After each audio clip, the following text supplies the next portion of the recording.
securing nuclear materials and keeping them out of the hands of terrorists. That's a main theme of a major nuclear summit here in Washington, D.C. China's President Xi Jinping is about to arrive along with dozens of other world leaders and dignitaries. CCTV's Nathan King has been following all of it for us. Nathan, let's start with the Nuclear Security Summit. Why is this so important? Yeah, Arcio, back in 2009 in Prague, US President Barack Obama said the single biggest security threat for the world were terrorists getting their hands on nuclear material and exploding a nuclear-type device. And it's from Prague. Xi Jinping, the Chinese president, will fly in here in the next few hours. He'll be joined by world leaders from all around the world, including Narendra Modi from India, Shinzo Abe from Japan, over 50 world leaders and dignitaries coming in for the Security Summit. And while there's been a lot of progress in the last 5 years or so on securing nuclear material, lots more work needs to be done. The nuclear bomb, mankind's ultimate weapon, held by only a few nations in the aftermath of the Second World War.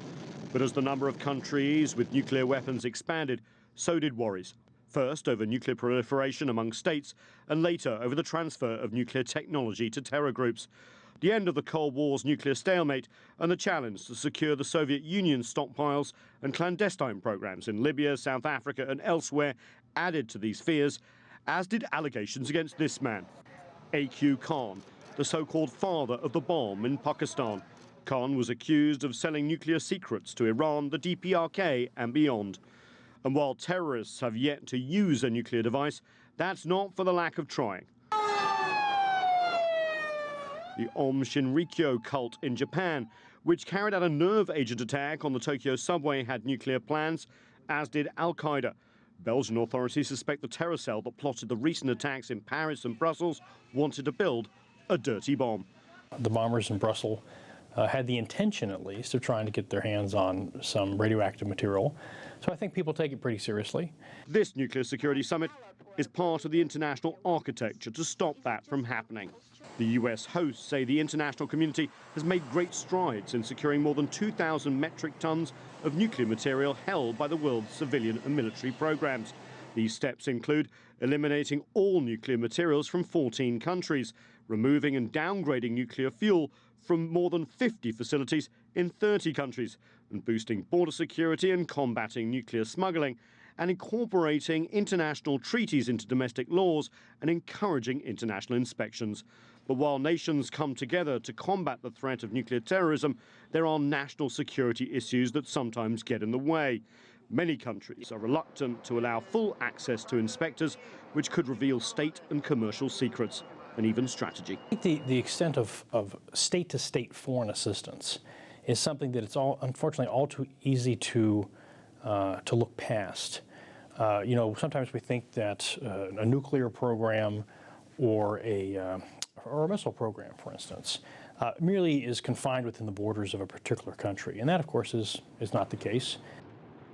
There has been criticism of this nuclear security summit. For a start, Russia isn't here, the second biggest nuclear power. And if Russia and the US are not getting on when it comes to talking about securing nuclear stocks, what hopes are there? Also, this nuclear security summit process, this fourth summit, isn't really legally binding. They rely on nations to come with what's termed as gift baskets, ideas and practices that they will put in place unilaterally. But others say there is no process like this and that it's necessary to continue. But the quick question is, after this summit, will it continue after US President Barack Obama leaves office? That's a question a lot of people are asking, Nathan. As we mentioned earlier, China's President Xi Jinping is due to arrive in Washington, D.C. in just a few hours from now.